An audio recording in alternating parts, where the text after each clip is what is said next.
ఈరోజు ఈ వీడియోలో శ్రీ పరాభవ నామ సంవత్సరం ఉగాది నుండి మళ్ళీ ఉగాది వరకు కర్కాటక రాశిలో జన్మించిన వాళ్ళకి అష్టమ రాహు ప్రభావం అక్టోబర్ 1 నుంచి తొలగిపోవడం వలన తప్పకుండా ఈ అక్టోబర్ నుంచి అద్భుతమైన ఫలితాలు పొందే అవకాశం ఉంటుంది.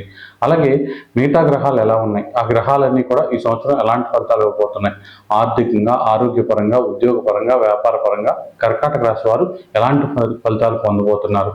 అలాగే చాలా వరకు కర్కాటక రాశిలో జన్మించిన వాళ్ళందరికీ కూడా ఏదో చేసేయాలి, బిజినెస్లు చేసేయాలి, బాగా డబ్బులు సంపాదించేయాలి అని తపన ఎక్కువగా ఉంటుందన్నమాట. మిగతా అన్ని రాశులతో పోలిస్తే చంద్రుడి యొక్క ప్రభావం ఎక్కువగా కర్కాటక రాశి ఉండడం వలన వాళ్ళ మనసు విపరీతంగా ఉంటుంది, ఆలోచనలు కూడా చాలా స్పీడ్గా ఉంటాయి అన్నమాట. ఇలాంటి రాశి వారికి ఈ సంవత్సరం ఎలా ఉండబోతుంది, ఏ గ్రహాలు అనుకూలంగా ఉన్నాయి, మీ దశలు అంతర్దశలను బట్టి ఈ సంవత్సరం ఫలితాలు ఎలా ఉంటాయి అనే చక్కటి విషయాలతో ఈ వీడియోని మేము ముందుకు తీసుకొస్తున్నాం. ఏ రెమెడీలు పాటిస్తే ఈ సంవత్సరం అంతా కూడా చక్కగా ఉంటుంది అనే విషయాలను కూడా ఈ వీడియోలో తెలుసుకుందాం.